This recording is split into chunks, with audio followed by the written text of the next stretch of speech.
భారతదేశం ఎన్నో అద్భుతాలకు నెలవు. శంబళ నగరం ఇతిహాసాల్లో దాగిన రహస్య ప్రదేశం.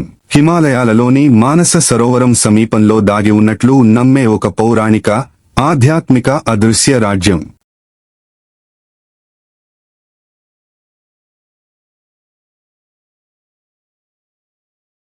హిమాలయాలలో, ముఖ్యంగా టిబెట్ లేదా మంగోలియా ప్రాంతాలలోని అడవిలో ఎక్కడో దాగి ఉందని నమ్ముతారు. పురాణాల ప్రకారం కలియుగం చివరలో విష్ణుమూర్తి కల్కి అవతారం ఎత్తే ప్రదేశం ఇదేనని ప్రతీతి. ఇక్కడ ధర్మం, జ్ఞానం వికసించే శాంతియుత ప్రదేశంగా, అసాధారణ శక్తిమంతులు నివసించే రహస్య నగరంగా వర్ణించబడింది. శంబళ నగరంలోనికి ఇప్పటివరకు కొందరే ప్రవేశించారు అని ఒక కథనం. ఇంతకీ ఈ శంబళ నగరం ఎక్కడుంది? ఆ నగరం రహస్యం ఏమిటి? భారతీయులు ఎంతో పవిత్రంగా భావించే గంగానది పుట్టింది కూడా ఇక్కడే. ఆ పరమ శివుడు కొలువైన కైలాస పర్వతం మన దేశ పరిధిలో లేకున్నా ఎంతో మంది భారతీయులు ఆ పరమేశ్వరుడి దర్శనం కోసం అక్కడికి వెళ్తుంటారు. అయితే అక్కడ కేవలం కైలాస పర్వతమే కాదు, కంటికి కనిపించని ఓ రహస్య నగరం కూడా ఉందనే సంగతి చాలా తక్కువ మందికి మాత్రమే తెలుసు. అదే శంబళ నగరం. భాగవత పురాణం, బ్రహ్మవైవర్త పురాణం, విష్ణు పురాణం, బౌద్ధులు విశ్వసించే కాలచక్రం గ్రంథంలో కూడా సీక్రెట్ సిటీ శంబళ గురించి ఉంది. శ్రీ మహావిష్ణువు 10 అవతారాల్లో చివరిది కల్కి. ఆయన జన్మించబోయే పవిత్ర ప్రదేశమే శంబళ. దేవతలు భూలోకంలో సంచరించే ప్రాంతం అని కూడా ఒక ప్రతీతి. విష్ణు పురాణం చదివిన వారికి ఈ ప్రాంతం గురించి ప్రత్యేకంగా పరిచయం అక్కర్లేదు. కలి, ఆగడాల నుంచి కల్కి అవతారం చాలించే వరకు ప్రతి ఒక్క ఘటన ఈ శంబళ నగరం కేంద్రంగానే చోటు చేసుకున్నాయి. ఇంతకీ శంబళ అంటే ఏమిటి? దీన్ని ఎవరు నిర్మించారు? విష్ణు పురాణాలకు ఈ నగరానికి సంబంధం ఏమిటి? హిట్లర్ ఈ నగరంపై ఎందుకు మనసుపడ్డాడు? ఆ నగరం ప్రత్యేకత ఏమిటి? ఇప్పటికీ ఆ నగరం రహస్యంగానే ఎందుకు ఉంది? దీన్ని చూసిన వ్యక్తులు ఏం చెప్పారు? ఆ నగరంలో ఏమున్నాయి? తదితర ఆసక్తికర విషయాలను తెలుసుకోవడానికి ఈ కథనాన్ని చివరి వరకు మిస్ కాకుండా చూడండి. ఈ నగరం గురించి తెలుసుకునే ముందు మనం ఒకసారి విష్ణు పురాణాల్లోని కలి ప్రభావం, కల్కి అవతారాల గురించి తెలుసుకోవాలి. శంబళ అనేది సంస్కృత పదం. టిబెట్లో దీన్ని షాంగ్రిల్లా అని అంటారు. హైందవ పురాణాల్లో దీన్ని సిద్ధాశ్రమంగా పిలిచేవారు. ఈ ప్రాంతాన్ని భూలోక త్రివిష్టకం అని కూడా అంటారు. త్రివిష్టకం అంటే సంస్కృతంలో స్వర్గం. శంబళలో కూడా దేవతలు తిరుగుతారనే ఉద్దేశంతో దీన్ని భూలోక త్రివిష్టకం అని పిలిచేవారు. ఆ పేరే ఇప్పుడు అనేక రకాలుగా మార్పులు చెంది టిబెట్గా మారింది. టిబెట్ మన ఇండియాకు ఉత్తర దిక్కున ఉన్న సంగతి తెలిసిందే. దీన్ని రూప్ ఆఫ్ ది వరల్డ్ అని కూడా అంటారు. ఎత్తైన పీఠభూములు గల ఈ ప్రాంతంలో బౌద్ధులు ఎక్కువ నివసిస్తుంటారు. దీని సరిహద్దులోని చైనా భూభాగంలో ఉన్న కైలాస పర్వతం, మానస సరోవరం సమీపంలోనే రహస్య నగరంగా శంబళ ఉంది అని పురాణ కథనం. ఆ శంబళ నగరాన్ని కేవలం కొంతమంది మానవులు మాత్రమే వీక్షించగలరు, అందులో ప్రవేశించగలరు అని ఒక కథనం. ఇప్పుడు ఈ నగరం ఎలా ఏర్పాటైందనే విషయాన్ని తెలుసుకుందాం. అగస్త్యుడు, వశిష్ఠుడు, మార్కండేయుడు, జమదగ్ని, విశ్వమిత్రుడు వంటి మహర్షుల నుంచి నేటి అచ్యుతానంద, విశుద్ధానంద, మౌనస్వామి తదితర యోగులు, ఋషులు ఇక్కడే తపస్సును ఆచరించారు. అంతేకాదు అత్యంత పవిత్రమైన శంబళ నగరాన్ని ఈ ఋషులు అందరూ కనులారా వీక్షించారట. మన పురాణాల్లో శ్రీరామాయణ బాలకాండలో విశ్వమిత్రుడు రామలక్ష్మణులను యాగం కోసం అడవులకు తీసుకెళ్తూ సిద్ధాశ్రమానికి తీసుకువెళ్లి వారితో తపస్సు చేయించి సిద్ధిని ప్రసాదించారట. మహాభారతంలో పాండవులు కూడా ఈ శంబళ నగరాన్ని చేరినట్లు ఆధారాలు ఉన్నాయి. పూర్వం ఒక రాజు ఋషులతో మహాయాగం నిర్వహించి వారికి అనేక బంగారు ఆభరణాలు, వేదికలు, మండపాలను దానమిచ్చారట. ఋషులు వాటిని ధరించలేరు కాబట్టి రహస్యంగా ఒక ప్రాంతంలో దాచిపెట్టాలని నిర్ణయించుకుంటారు. ఇందుకు పరమశివుడిని ప్రార్థించి ఒక ప్రాంతంలో దాచిపెడతారు. శివుడి అనుగ్రహం లేకుండా అక్కడికి ఎవరూ చేరలేరు. అయితే ధర్మరాజు శివుడు ఆశీస్సులు పొంది ఋషులు దాచిన ఆ రహస్య ప్రాంతానికి చేరుకుని సంపదను పొందారని పురాణాల్లో పేర్కొన్నారు. విష్ణు పురాణంలోని కల్కి అధ్యయనంలో శంబళ గురించి వివరించారు. ద్వాపర యుగాంతంలో శ్రీకృష్ణుడి నిర్యాణం తర్వాత కలి ప్రవేశిస్తారని, ఆ కాలంలో అధర్ముడు, అసత్య అనే దంపతులకు అంబుడు, మాయ అనే కుమారుడు, కుమార్తె జన్మిస్తారు. ఆ అన్న చెల్లెళ్ళు పెద్దవాళ్లై ఒకరినొకరు పెళ్లి చేసుకుంటారు. ఫలితంగా క్రోధ, హింస అనే పుత్రుడు, పుత్రిక పుడతారు. వారు కూడా తమ తల్లిదండ్రుల్లాగానే ఒకరినొకరు పెళ్లి చేసుకుని కలి అనే పుత్రుడికి జన్మనిస్తారు. అతడే కలియుగానికి అధిపతి అవుతాడు. ఇతడి ఆధీనంలో ఉన్న కలియుగంలోనే మనం జీవిస్తున్నాం. కలికాలంలో అధర్మం, అన్యాయాలు పెచ్చుమీరుతాయి. నూనె కారుతున్నట్లుగా ఉండే నల్లని శరీరం, కాకి వంటి కడుపు, నల్లని సొరంగం వంటి నోరు, ఎర్రని మిడిగుడ్లతో ఉండే కలి శరీరం నుంచి నిత్యం అశుద్ధపు దుర్వాసన వస్తుంది. జూదం, మద్యపానం, స్త్రీలతో సంపర్కం వంటి అవలక్షణాలతో కలి లోకాన్ని పాలిస్తుంటాడు. కలి పాలన వల్ల లోకమంతా పాపులతో నిండిపోతుంది. దైవాన్ని చిన్న చూపు చూస్తారు. నాస్తికులు పెరిగి దైవారాధన అంతరించిపోతుంది. ఎవరైతే కిరాతకమైన బుద్ధులతో ఉంటారో వాళ్లలోకి కలి ప్రవేశించి నిచమైన పనులు చేయిస్తుంటాడు. అలా 4 పాదాలుగా మానవలోకం పాపాల పుట్టగా మారి ప్రజలు క్షుద్ర పూజలతో ప్రతికూల శక్తులను పూజించడం మొదలు పెడతారు. దీంతో దేవతలు శ్రీ మహావిష్ణువును ఆశ్రయించి లోకాన్ని రక్షించాలని వేడుకంటారు.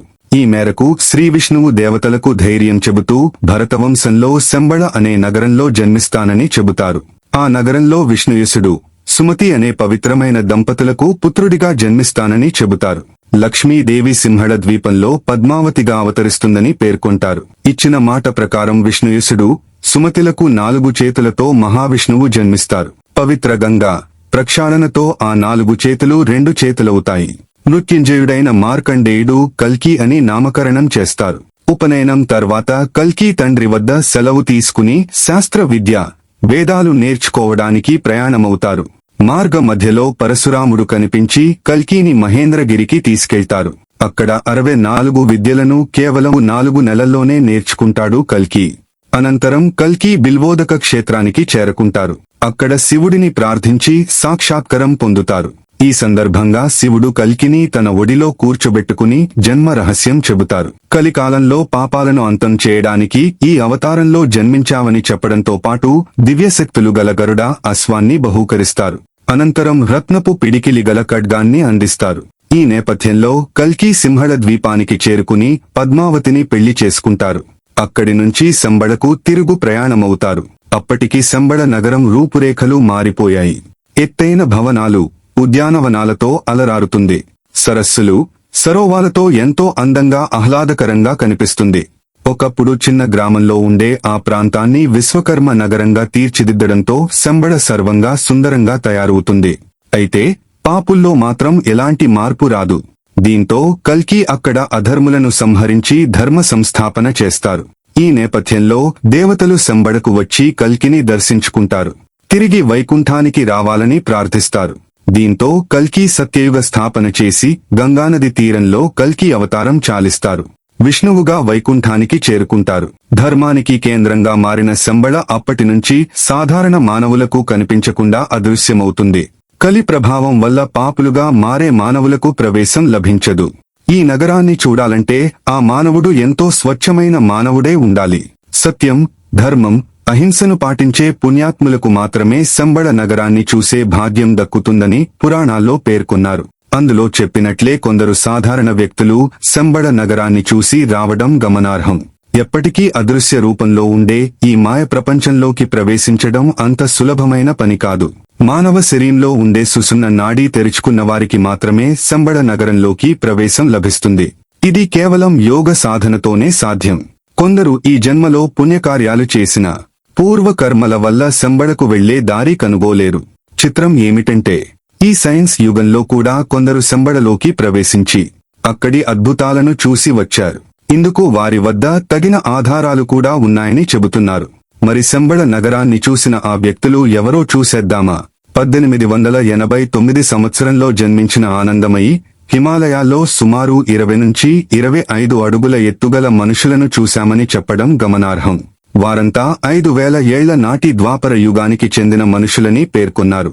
రష్యాకు చెందిన హెలీనా హిమాలయాల్లోని అతి రహస్యమైన ప్రదేశాల అన్వేషణలో భాగంగా ఆమె శంబళకు చేరుకున్నారు.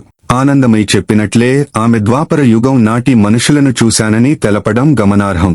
ఈ విషయాన్ని ఆమె రాసిన Isis unveiled the secret doctrine లో రాశారు.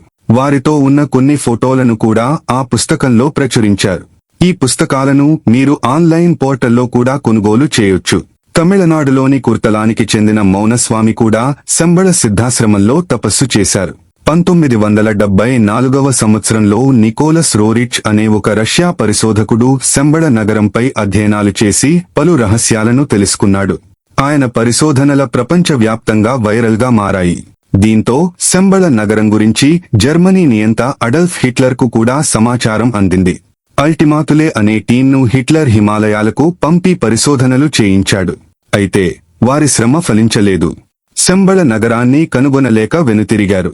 చాలా ఏళ్ల తర్వాత మళ్లీ శంబళ నగరాన్ని చూసిన వ్యక్తుల్లో ఒకరు వడ్డిపర్తి పద్మాకర్. 1980 సంవత్సరంలో ఆయన హిమాలయాల్లోని ఓ గుహలో కఠోర తపస్సు చేస్తున్నప్పుడు విపరీతమైన మంచు తుఫాన్ ఏర్పడిందని, ఆ వాతావరణాన్ని తట్టుకోలేకపోతున్న సమయంలో ఓ సుమారు 20 అడుగుల ఎత్తైన వ్యక్తి తన తలను పట్టుకుని జనావాసాలు ఉన్న ప్రాంతంలో వదిలి వెళ్లిపోయాడని ఆయన తెలిపినట్లు సమాచారం. దివ్యదృష్టిగల వ్యక్తులకు శంబళలోకి ప్రవేశం సులభమని, ఇది కేవలం యోగ సాధనతోనే సాధ్యమని పురాణాల్లో పేర్కొన్నారు. అయితే ఇప్పటివరకు వెళ్లిన వ్యక్తులు కేవలం శంబళ నగరంలో మనుషులను మాత్రమే చూసి వచ్చినట్లు తెలుస్తుంది. అసలైన రహస్య నగరంలోకి అడుగుపెట్టడం వారికి సాధ్యం కానట్లు సమాచారం. శంబళ నగరం మానస సరోవరం, కైలాస పర్వతానికి అతి సమీపంలో అదృశ్య రూపంలో దాగి ఉంది. ఎంతోమంది భక్తులు అక్కడ తాము దేవతలను చూశామని చెబుతుంటారు. ముఖ్యంగా పూర్ణిమ నాడు మానస సరోవరానికి దేవతలు దిగివస్తారని, ఆ సమయంలో ఆకాశంలో దివ్యకాంతులు కనిపిస్తాయని చెబుతుంటారు. టిబెట్ బౌద్ధ కాల చక్రం. భారతీయ పురాణాల ప్రకారం శంబళ నగరం చుట్టూ 8 రేకుల కమలం ఆకారంలో పర్వతాలు ఉంటాయి. మధ్యలో స్ఫటిక శ్రీచక్రం ఉంటుంది. దాని చుట్టూ గొలుసుకట్టుగా పర్వతాలు ఉంటాయి. శంబళ రాజధాని పేరు కలాప. స్ఫటిక శ్రీచక్ర భవనంలో ఒక భూగ్రమం నమూనా ఉంటుంది. అది తిరగబడిన పిరమిడ్ తరహాలో ఉంటుంది. అందులోకి వెళ్లేందుకు కొన్ని సొరంగాలు ఉంటాయి. అందులో కోటి సూర్యకాంతుల కాంతితో సమానమైన చింతామణి అనే దివ్యమణి ఉంటుంది. అది దాదాపు పనసకాయ సైజులో ఘనీభవించిన పాదరసంలా గడ్డకట్టినట్లుగా ఉంటుంది. సప్తరస ధాతువులతో ఏర్పడిన ఈ మణి గురించి రష్యా పరిశోధకుడు నికోలస్ కూడా కొన్ని ఆసక్తికర విషయాలు చెప్పాడు. ఈ మణి అర్ధ చంద్రాకారంలో ఒక ముఖం ఉంటుంది. పెదవులు తెరిచినట్లుగా ఒక ద్వారం ఉంటుంది. సిద్ధ ఋషులు దానికి నిత్యం శివ, విష్ణు మంత్రాలతో అర్చన చేస్తారు. ఆ మణి కోరిన వరాలు ఇస్తుందని ప్రతీతి. భవిష్యత్తులో దాన్ని కల్కి భగవానుడు ధరిస్తాడని పురాణాల్లో ఉంది. మరో ఆసక్తికర విషయమేమిటంటే, ఈ సృష్టి పుట్టిన రోజు నుంచి అనేక కాలాల వరకు వివిధ ఋషులు లిఖించిన గ్రంథాలన్నీ ఇక్కడ భద్రంగా ఉన్నాయి. ఇక్కడ ఉన్న తాళపత్రాలు మొత్తం 18 సంపుటాలుగా విభజించి భద్రపరిచినట్లు సమాచారం. టిబెట్ బౌద్ధ సన్యాసులు సైతం శంబళి నగరం గురించి చెబుతుంటారు. మణి పద్మహం అనే మంత్రాన్ని వీరు నిత్యం జపిస్తారు. అయితే శంబళ నగరం నిజంగానే ఉందా? దాన్ని చూశామని చెబుతున్న వ్యక్తుల వాదనతో ఏకీభవించాలి అనేది ప్రత్యక్షంగా చూస్తేగాని చెప్పలేం. శంబళ నగరం అనేది ఇప్పటికీ అంతుచిక్కని మిస్టరీనే. ఇప్పుడు మీకు తెలిసింది కదండి శంబళ నగరం యొక్క రహస్యం. మరిన్ని ఇలాంటి భక్తి రసమైన వీడియోలు మరియు వాస్తు చిట్కాలు కోసం చూస్తూ ఉండండి నా ఛానల్ని షణ్ముఖ్ కాలేపు. మీకు ఈ వీడియో నచ్చితే లైక్ చేయండి, షేర్ చేయండి. ఇప్పటివరకు మన ఛానల్ను సబ్స్క్రైబ్ చేయనట్లయితే ఇప్పుడే సబ్స్క్రైబ్ చేసుకుని పక్కనే ఉన్న బెల్ ఐకాన్ పై క్లిక్ చేయండి. నెక్స్ట్ వీడియోలో మళ్ళీ కలుద్దాం. Thanks for watching.